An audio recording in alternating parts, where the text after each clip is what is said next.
entrevistas. Mas essa entrevista que nós vamos falar aqui hoje é uma entrevista voltada para um assunto maior, gerenciamento de crises.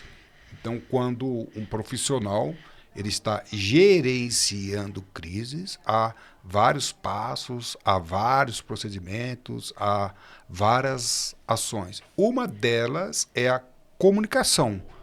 Então, o envolvido, talvez um responsável por uma empresa, eu trabalhei muito tempo na aviação, tive a oportunidade de trabalhar em casos de acidentes aéreos. Então, quem é que vai falar em nome da empresa?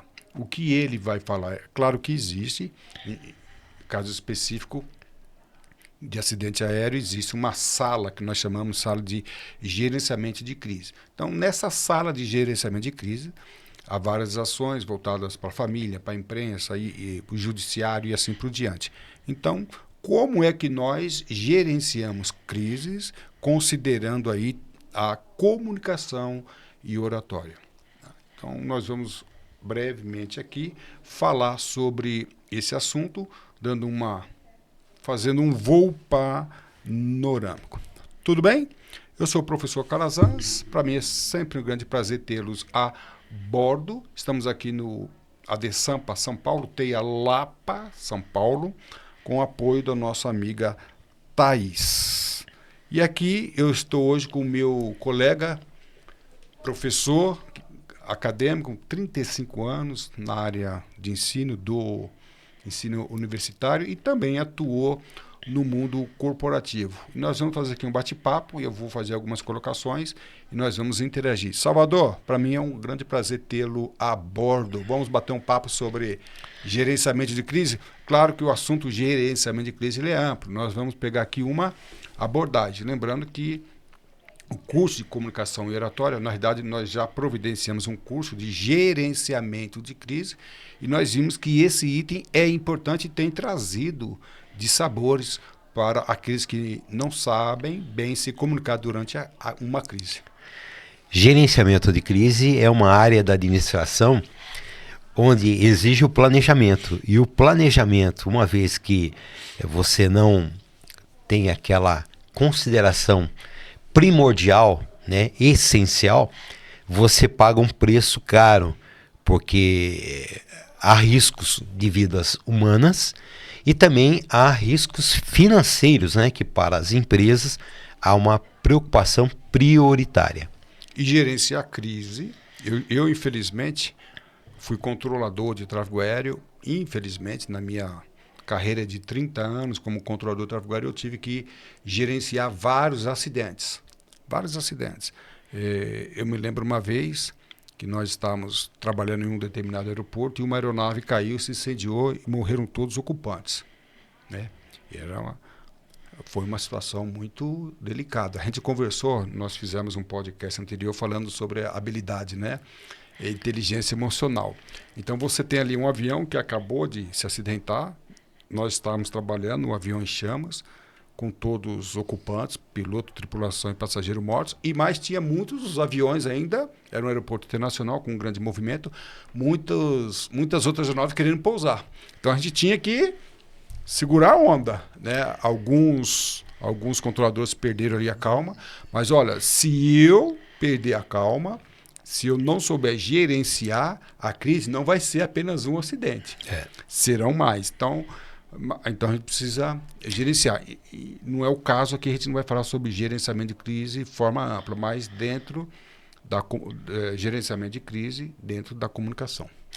E o gerenciamento, ele sempre prevê mais que uma opção, né? O problema é saber...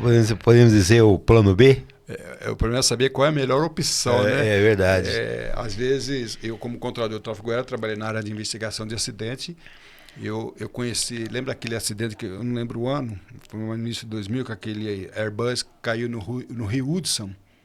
Perfeitamente. Ele decolou de JK, né, do aeroporto de JK, do Kennedy, e após a decolagem, os gansos entraram nos motores, nos dois motores, apagaram os dois motores, e o controlador de tráfego aéreo fez a proposta, né, fez a sugestão para ele retornar no aeroporto.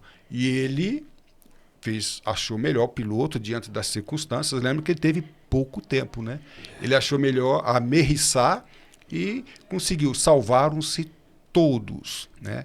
E aí depois veio a crítica, muitos criticaram que se ele tivesse tentado retornar, talvez ele conseguiria. Tá? E eu, como trabalhei em situação muito complexa, depois nós fazíamos algumas reuniões sobre um incidente.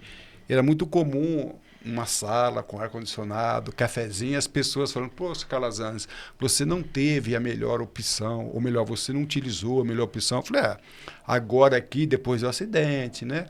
Tomando café num ar-condicionado, qualquer um tem a melhor opção. Quero ver lá, na hora, o avião se sediando, ou no caso do piloto do Rio Hudson, ele teve pouco tempo, que, se tratando de situação complexa como é a aviação, você tem pouco tempo, espaço para resolver. O avião não para no ar. O avião não para. Vamos parar aqui e estudar o caso. Não, o avião vai descer.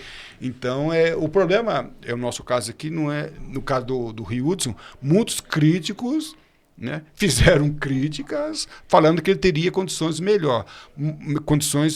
Mas o que você falou aqui é muito interessante, que as condições melhores nós estudamos antes. Na hora não tem que estudar, é só aplicar o que você já sabe, se é que sabe. Na área administrativa, é muito interessante, inclusive na área de TI.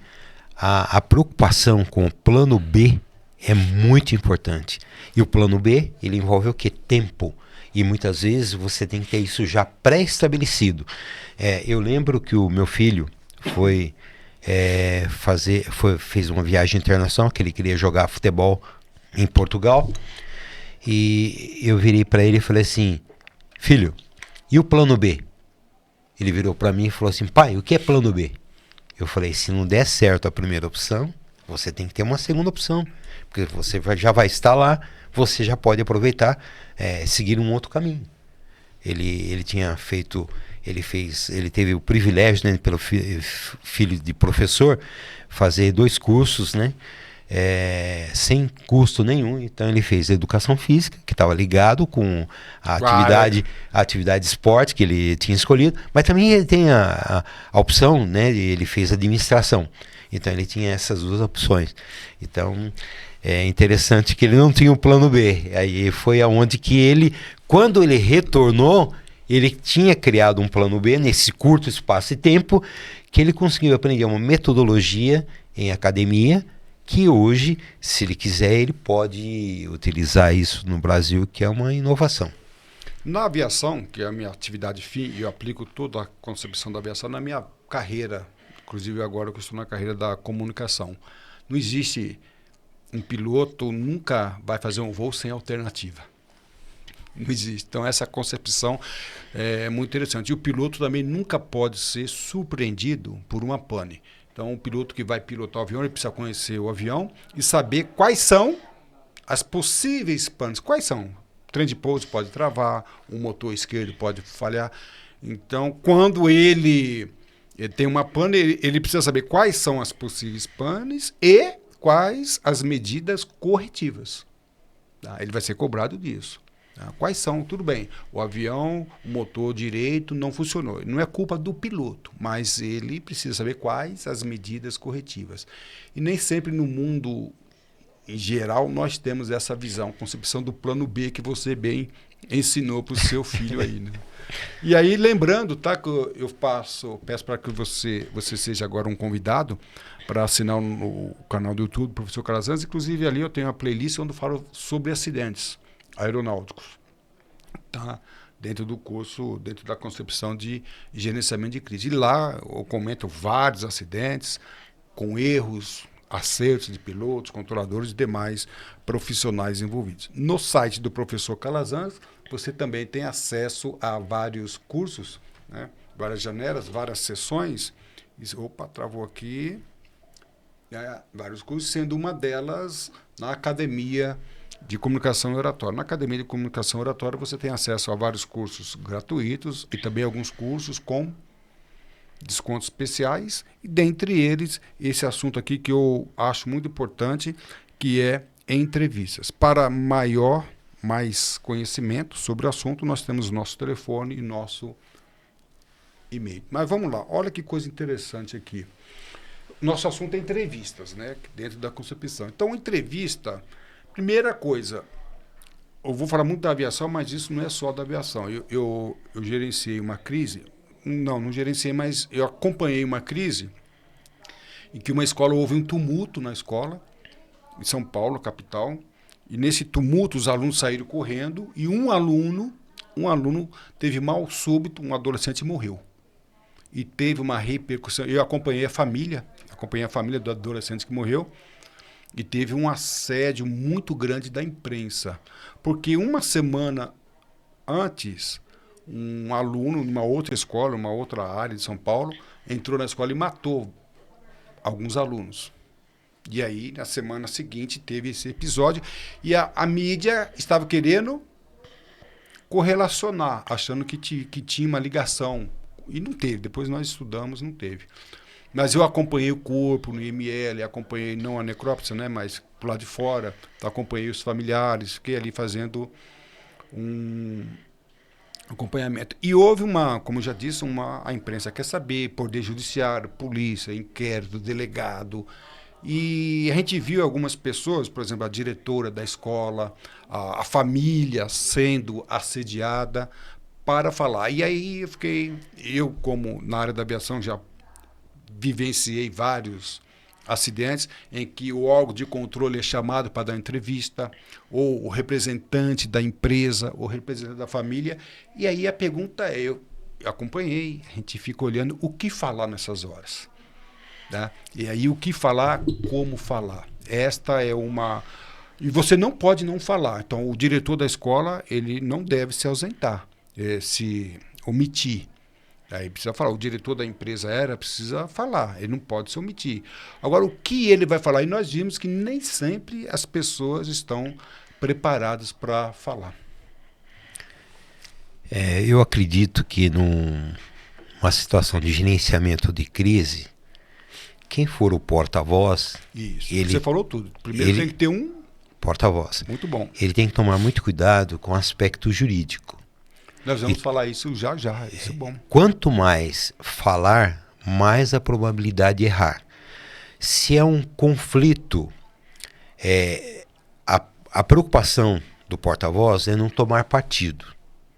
Mostrar isenção de partes.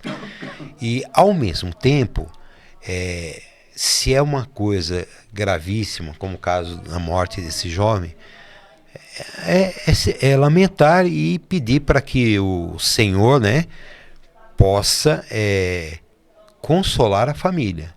E os aspectos legais serão analisados. Então, o porta-voz ele pode transferir para, após a avaliação, não fazer um julgamento naquele momento. Após a avaliação de todas as partes, aí se pronunciar realmente. E lembrando que nós temos vários tipos, né? Eu coloquei só 3, rádio, a entrevista escrita, a televisiva. Hoje nós temos aí a mídia, tem YouTube, tem podcast, por exemplo, aqui, e assim por diante. Então, primeiro, qual é o tipo? Precisa saber, porque tem sim uma pegada diferente. Tá? No nosso curso nós explicamos isso aí. E aí, para mim, o mais importante do que esses tipos é ao vivo ou gravada. Aqui pega tudo. Porque ao vivo, não dá para editar. O que você falou, está falado. E o que o professor Salvador Fittipaldi falou é bem claro. Depois que você falou, não tem como resgatar. Exato. E aí você pode falar coisas que comprometem aí a segurança jurídica. Tá? E a gravada dá para editar. E aí você precisa trabalhar com meio de comunicação muito legal. Porque às vezes eu tive a oportunidade de gravar muitas entrevistas e gravada, né? Gravar... Como eu disse, ao vivo, você tem que saber o que vai falar. Por isso que o Salvador falou que tem que ser alguém, eu vou chamar aqui de porta-voz, um responsável. No caso desse gerenciamento do garoto que morreu, eu fiquei responsável por falar pela família, não pela diretora, pela família. E aí eu fiquei complicado, achei muito complicado, né? Porque o repórter foi lá na cara do pai, eu estava acompanhando o pai. O pai e a mãe não têm condições nenhuma de falar, condições Emocionais. nenhuma de falar. Mas aí torna-se um perigo. Eu falei pro pai, eu posso falar por você? Era até uma pessoa conhecida. Ele falou, não, Calazans, fala meu nome. Aí, perante a imprensa, eu falei. Mas se não souber, é que a diretora é culpada, que a diretora... E o pai pode falar isso no momento de emoção. Mas nesse momento de emoção, pode trazer consequências jurídicas. Se é gravada, né, eu já tive a oportunidade de fazer entrevista gravada e editar. Mas tem que saber quem é a empresa ou a imprensa que está gravando essa entrevista. Porque como é que ela vai editar? Aí tem um outro problema. Aí a gente dá uma dica, né?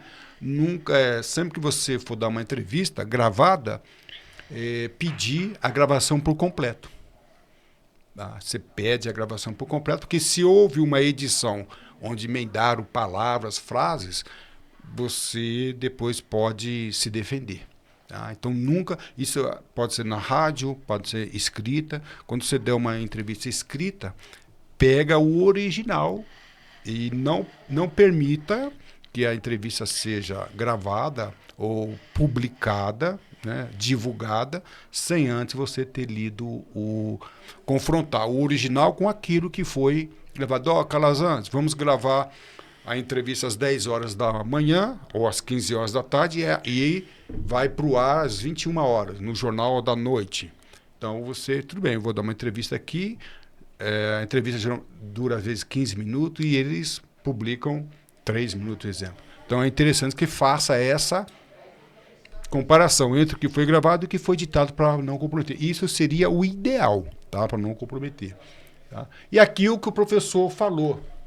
Então, consequência civil, consequência penal e administrativa. Então, você vai dar uma entrevista, não, que o culpado daquele acidente foi o piloto. Espera aí, eu já vi acidentes que acabaram de correr uma investigação de acidente aeronáutico, dependendo da complexidade, é de 1 ano, 2 anos.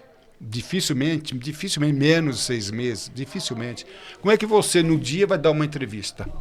Aí o professor Salvador falou uma coisa muito interessante, não é momento de apurar causas, que a causa do acidente foi o vento forte, que a causa do acidente foi o aluno que empurrou o outro.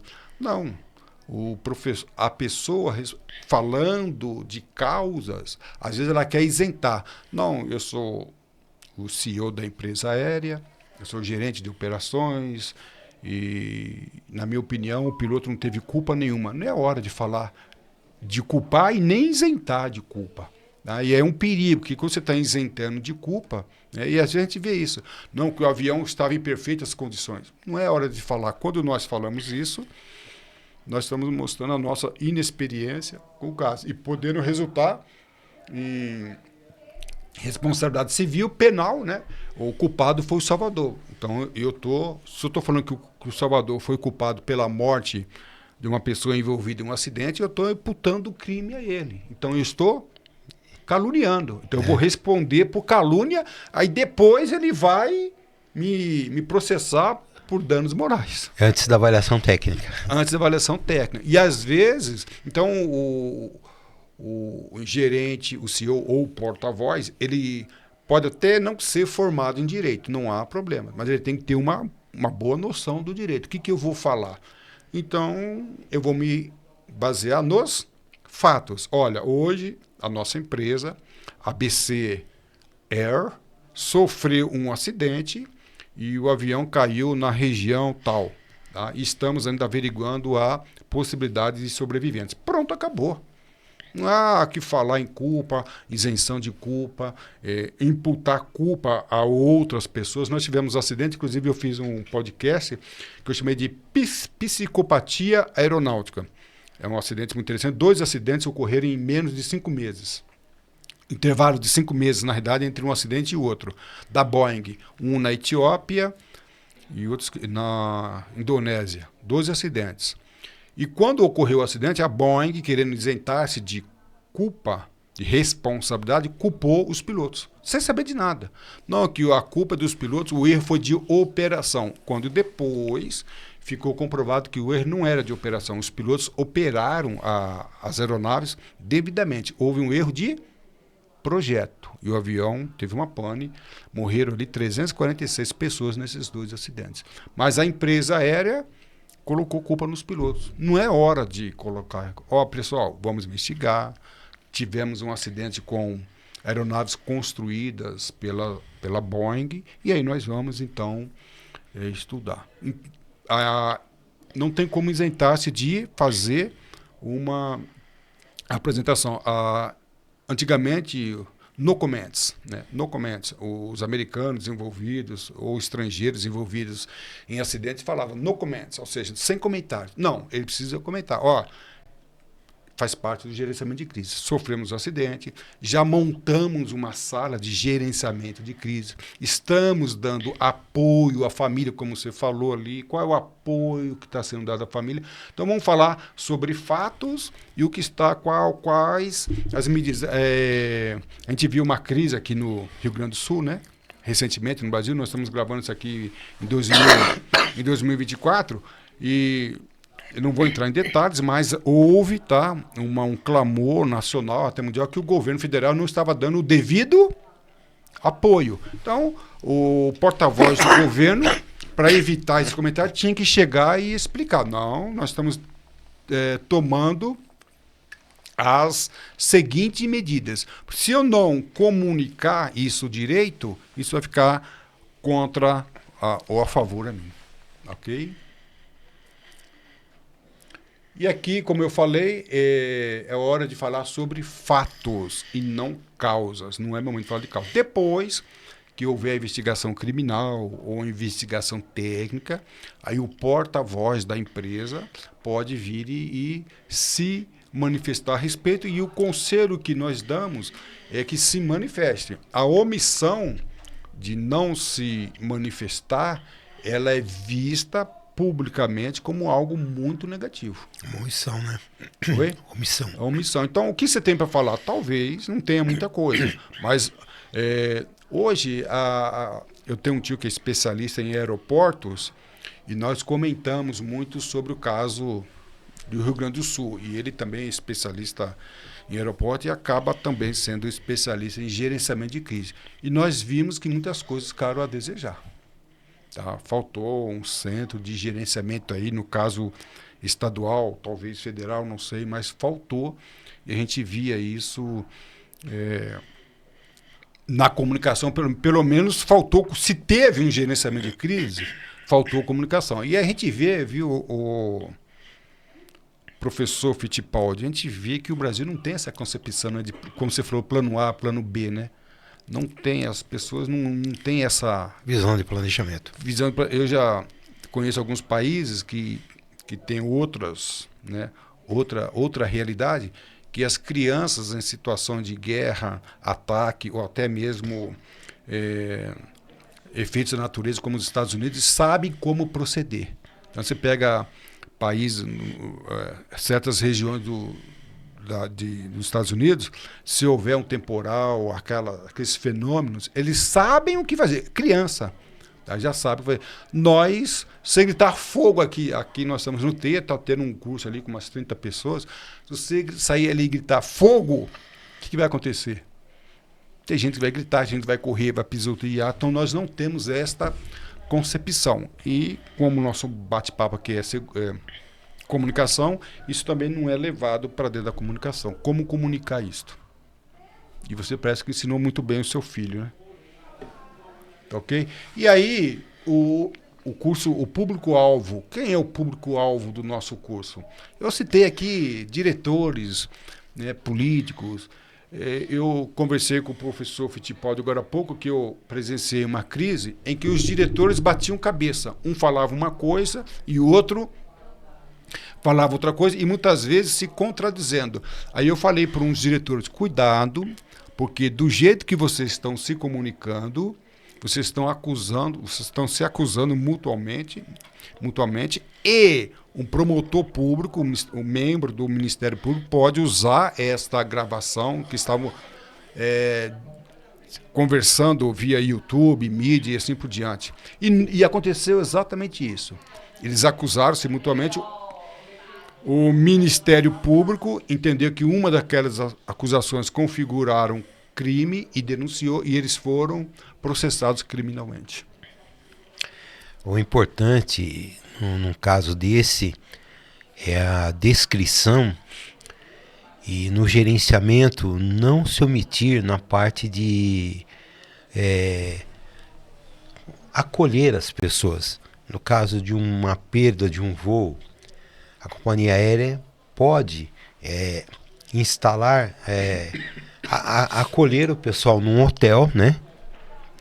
E com isso evitar o que? Uma ação judicial do tocante a ter um direito que é o direito que a pessoa teria de estar naquele local. Sim. Quando a gente pega o acidente, eu aconselho, sugiro que vocês assistam o filme, o meu documentário aqui, podcast sobre psicopatia aeronáutica, e que tem base no documentário que está na Netflix. E exatamente isso. Um dos acidentes que ocorreu na Etiópia, a família queria ir para o local do acidente, o avião caiu na vertical, uma velocidade de 900 km por hora, não sobrou nada, não teve velório, não teve enterro, sobrou nada, 900 km por hora. E a família, elas queriam ir para o local do acidente, mas não puderam ir, foram impedidas e ficaram no aeroporto. E aconteceu exatamente isso que o professor Fittipaldi falou. A empresa não gerenciou, eles ficaram perdidos, e aí, não havendo esse gerenciamento, eles não... O problema maior também, eu me lembro daquele acidente que ocorreu, o voo 3054 em Congonhas, que a aeronave explodiu ali na pista e morreram 199 pessoas. Quando as pessoas chegavam ali, a informação, o check-in, as pessoas que trabalhavam no check-in não sabiam de nada. Vai ter avião para trazer os parentes de todas as partes do Brasil para cá. Eles vão ficar onde, como vão ficar alojados. Você traz o pessoal de Porto Alegre, traz o pessoal de Piauí. Então, esta comunicação não houve, naquele caso, pelo menos de forma precisa, não houve. Então, esta comunicação faz parte do gerenciamento. O que a gente vê, às vezes, é que não há um bom gerenciamento. E se não há um bom gerenciamento, dificilmente haverá uma boa comunicação. Às vezes, até tem um bom gerenciamento, mas o porta-voz, ele não faz uma boa comunicação e fica aquela coisa doida. Então, pode falar. E nesse gerenciamento que você está citando, o fato de não fazer... não existe o plano B também, porque o plano B, em caso ocorra isso, qual é o procedimento? Na área bancária, eu trabalhei com organizações e métodos de trabalho, então se ocorresse alguma coisa, qual era a opção? A opção é o plano B, né? O que deve ser feito? Então sempre há uma alternativa. Caso de gerenciamento, exige o planejamento, e o planejamento exige o quê? Alternativas, mais de uma opção. E a gente viu aqui no Brasil, recentemente, a crise da pandemia do Covid, né? A gente viu as autoridades, tem vacina, não tem vacina, é para aplicar vacina, não é para aplicar vacina, qual é a fonte? A gente viu ali o problema teve outros problemas, que a gente não vai entrar em questão, teve até mesmo questões políticas, mas eu não vou frisar isso, estou frisando a comunicação. E a população ficava em dúvida. Vem cá, esse medicamento eu posso aplicar ou eu não posso aplicar? Quem diz o quê? E muitas vezes nós vimos pessoas leigas falando sobre o assunto, depois, vou usar uma expressão aqui, desdizia, né? Desdizia o que disse. Né? E no mundo político, tem outra coisa interessante, a gente viu que em campanhas políticas, as últimas no Brasil, em vários níveis, prefeito, deputado, senadores, governador, a gente viu que os candidatos ficavam em campanhas políticas, principalmente em debates na televisão, rádio, ficavam mais tempo explicando o que elas falaram do que apresentando o plano de governo. Então, é a comunicação. Não souberam gerenciar a crise. Ao dar uma entrevista, falou uma coisa. Agora, você podia explicar sobre aquilo que você falou? Aí saía ali um take, né? Aí ele tinha que se explicar. Por quê? Houve uma crise em vários sentidos, crise política, e ele naquela crise política não existe político nervoso. Né? Entra o soft skill, né, que a gente estava falando, a habilidade, competência de inteligência emocional. Você provoca um político, ele fala uma coisa no seu nervosismo, e aí já era. Aí aquilo ali vai ser usado pela parte oposta. Isso é gerenciamento de crise. Então, eu sou um repórter. Você é candidato a prefeito, a governador na próxima eleição. Eu vou te provocar aqui agora. Ô, seu careca, e esse narigão aí de turco? Entendeu? Narigão de turco é sua mãe, careca é seu avô. Pronto, já foi. Estou brincando aqui. Mas não é isso que acontece? Exatamente, a provocação, né? Com esse objetivo. E isso ele não soube gerenciar. Ah, mas ele é agente. Então, se ele é agente, ele pode até ser agente, não pode ser um funcionário, um agente público, porque ele não está sabendo gerenciar a crise. Se ele não consegue se controlar a si mesmo, como é que ele vai gerenciar um estado, um município, uma câmara municipal e assim por diante? Então, mais é na comunicação que isso se materializa. Tá? E aí é quem vai falar, o que vai falar e como vai falar. Quem vai falar? Tudo bem, Salvador? Nós estamos aqui, eu sou CEO da empresa, você tem outro cargo de direção, mas se houver uma crise aqui na empresa, é você que vai falar. Já ficou acordado. Né? Você é o porta-voz, ou nós, então, contratamos uma pessoa, ou então vamos preparar uma pessoa para falar isso. Defesa civil. E se o porta-voz tiver bom senso, tem que ter. Ele vai ter que buscar informações e como se comportar. Porque ele vai ser numa crise, qualquer que for a crise, ele vai ser culpado. Falando de tal, estão morrendo. Nós tivemos aqui em Minas Gerais, aquela barragem, esqueci o nome lá, Barradinho, como que é? Brumadinho, né? É Brumadinho. Brumadinho. Nós tivemos várias crises aqui. E a gente vê que a imprensa... Eu só quero falar um detalhe aqui, tá? A imprensa está fazendo o papel dela, tá? A empresa não é hostil. A imprensa está representando a sociedade. Por que esse avião caiu? Todos querem saber. Eu voo, você voa. Então, há sim uma necessidade, eu acho um trabalho salutar da imprensa. É que, às vezes, algum ou outro, eles pressionam de uma forma, né, uma forma que leva aí o entrevistado a uma resposta emocional. E aqui tem que ser uma pessoa totalmente racional. E se depois... Você é o culpado, olha, se as investigações concluírem que a nossa empresa é culpada, nós vamos arcar com as consequências na área civil. Pronto. Não somos culpados, não precisa se... Tá? A gente vê muitas vezes jogo de futebol, né? Quando um jogo de futebol gera uma crise, uma confusão, briga, já viu? Vai entrevistar os jogadores, juiz ou os técnicos, já viu normalmente como eles se comportam, e às vezes nem é no fogo ali, às vezes já lá na coletiva, ainda eles estão exaltados ainda, né? Na coletiva, que já é o momento posterior ao jogo. Então, é soft skill. A gente poderia também fazer um pequeno comentário.